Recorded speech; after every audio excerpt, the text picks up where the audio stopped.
Sreekrishnapuram block പഞ്ചായത്തിന് കീഴിലെ 6 പഞ്ചായത്തുകളിലും പ്രസിഡന്റ്, വൈസ് പ്രസിഡന്റ് സ്ഥാനത്തേക്ക് തെരഞ്ഞെടുപ്പ് നടന്നു.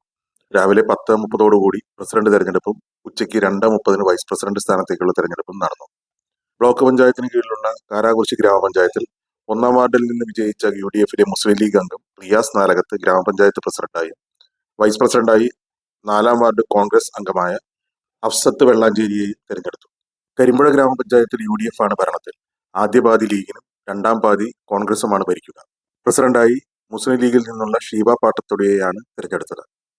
വൈസ് പ്രസിഡന്റായി P രാധാകൃഷ്ണനെയും തിരഞ്ഞെടുത്തു. കടമ്പഴിപ്പുറം ഗ്രാമപഞ്ചായത്തിൽ 3-ാം തവണയും ഇടതുപക്ഷ സ്ഥാനാർത്ഥിയായി വിജയിച്ച MK ബീനയെ പ്രസിഡന്റായി തിരഞ്ഞെടുത്തു. 3-ാം വാർഡിൽ നിന്ന് വിജയിച്ച UDF അംഗം വിജിത പ്രസിഡന്റ് സ്ഥാനത്തേക്ക് മത്സരിച്ചെങ്കിലും UDF-ന്റെ 4 വോട്ടുകൾ മാത്രമാണ് ലഭിച്ചത്. മുൻ ലോക്കൽ സെക്രട്ടറിയായിരുന്ന C കൃഷ്ണൻകുട്ടിയെ വൈസ് പ്രസിഡന്റായി തിരഞ്ഞെടുത്തു. വൈസ് പ്രസിഡന്റ് സ്ഥാനത്തേക്ക് 10-ാം വാർഡിൽ നിന്ന് വിജയിച്ച UDF അംഗം C രാജൻ മത്സരിച്ചെങ്കിലും UDF-ന്റെ 4 വോട്ടുകളാണ് ലഭിച്ചത്. 12-ാം വാർഡിൽ നിന്നും വിജയിച്ച ഏക BJP അംഗം തെരഞ്ഞെടുപ്പിൽ നിന്നും വിട്ടുനിന്നു. പൂക്കോട്ടുകാവ് ഗ്രാമപഞ്ചായത്തിലെ അധ്യാപകനും KST അംഗവുമായ ഡോക്ടർ N രാജേഷ് പ്രസിഡന്റായും 10-ാം വാർഡിൽ നിന്ന് വിജയിച്ച P കൃഷ്ണകുമാരിയെ വൈസ് പ്രസിഡന്റായും തെരഞ്ഞെടുത്തു.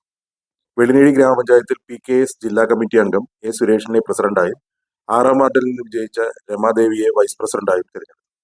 ശ്രീകൃഷ്ണപുരം ഗ്രാമപഞ്ചായത്തിൽ മുൻ ഏരിയ കമ്മിറ്റി അംഗവും മുൻ ബ്ലോക്ക് പഞ്ചായത്ത് പ്രസിഡന്റുമായ P അരവിന്ദാക്ഷനെ പ്രസിഡന്റായി തെരഞ്ഞെടുത്തു. 16-ാം വാർഡിൽ നിന്ന് വിജയിച്ച UDF-ലെ മണികണ്ഠൻ പാലാങ്കുഴി പ്രസിഡന്റ് സ്ഥാനത്തേക്ക് മത്സരിച്ചുവെങ്കിലും 3 വോട്ടുകൾ മാത്രമാണ് ലഭിച്ചത്.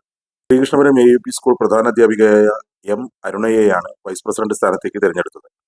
9-ാം വാർഡിൽ നിന്ന് വിജയിച്ച UDF-ലെ K ശാലിനി വൈസ് പ്രസിഡന്റ് സ്ഥാനത്തേക്ക് മത്സരിച്ചെങ്കിലും 3 വോട്ടുകളാണ് ലഭിച്ചത്.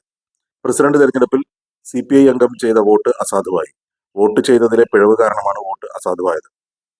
12 വോട്ടുകളുള്ള ഇടതുപക്ഷത്തിന് പ്രസിഡന്റ് സ്ഥാനത്തേക്ക് 11 വോട്ടുകളോട് കൂടിയാണ് P അരവിന്ദാക്ഷൻ വിജയിച്ചത്. വൈസ് പ്രസിഡന്റ് M അരുണയ്ക്ക് ഇടതുപക്ഷത്തിന്റെ 12 വോട്ടുകളും ലഭിച്ചു. ഒരംഗം മാത്രമുണ്ടായിരുന്ന BJP വോട്ടെടുപ്പിൽ നിന്നും വിട്ടുനിന്നു.